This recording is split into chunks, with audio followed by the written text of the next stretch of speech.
What is a website these days without a blog? For those that don't know what blog means, obviously you have some understanding, but it's a shortened term from web log, and it is a way of documenting chronologically events. And we see this more and more prevalent with microblogging such as Twitter or Facebook. But many websites these days now have a blog, such as a company blog or a personal blog, where we document things that are happening to try to keep people engaged. That's the purpose, to keep people engaged so that they're interested in what's going on with whatever the purpose of the website is, and to come back, because that's what the web is all about, is to inform and as from a website operator, to keep people engaged so that they are interested to come back. Okay, the more often you update your blog, the more engaging it will probably be for your visitors. If you make a blog post once every 3 months, it's not going to be very engaging. If you make a blog post every 10 minutes, probably too engaging, and people are just wouldn't know what to sift through. Once every day or every 2 days or every 3 days is usually about perfect. Or if you run a business, maybe even weekly. I mean, if you're a small business, that's probably adequate as well. But you probably want to keep this up to date. And it's also important because search engines will index this information on a regular basis. And the more often your web page is updated with a blog, which is an easy way to keep your website updated, the more it will be indexed and being refreshed and possibly give the content a better ranking in the search engines. Now, I say that it's not definitive. It's been observed in some situations. Certainly, the number of incoming links and how people reference your website is also extremely important.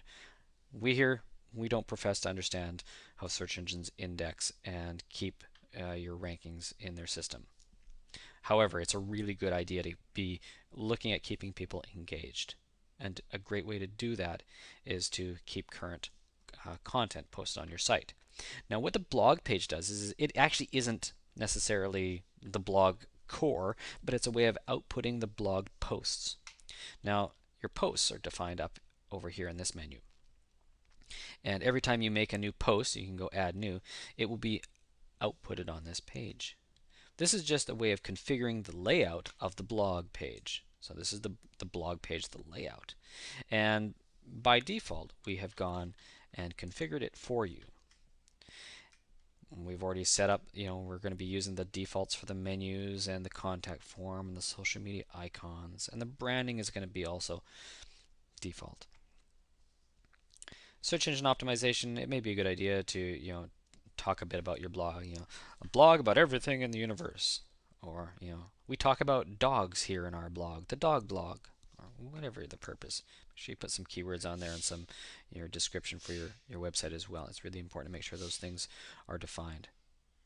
The blog layout, you're probably not going to want to tweak too much. Again, it is set up.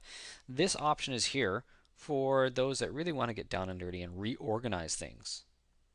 It's very flexible, but you don't need to touch it unless you really have a purpose in mind. Okay? Where you really want to concentrate, and again, this is set up with some defaults here so that you don't need to do much thinking already for yourself. But if you want to go and change how the blog innards are configured, this is where you go to the blog settings. You can choose to have it in a grid layout or a row layout. As we can see here,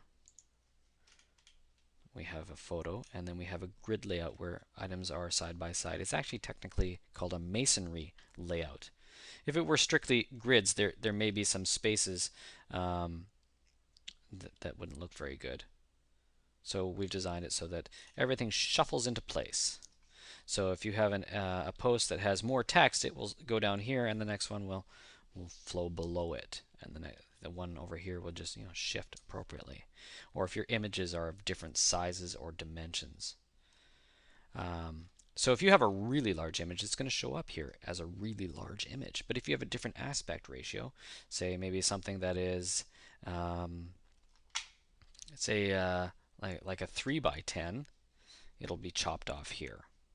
But by default, it's going to show you the full image there and the full image there and there. But if you wanted to go and change how that's configured, it's under the blog settings. So you can choose grid or row. You can choose your read more link text, how many columns you want the grid to be in, 2, 3, or 4. And if you wanted to lead with a full blog post, and that's what that very large post is all about, yes or no. Okay.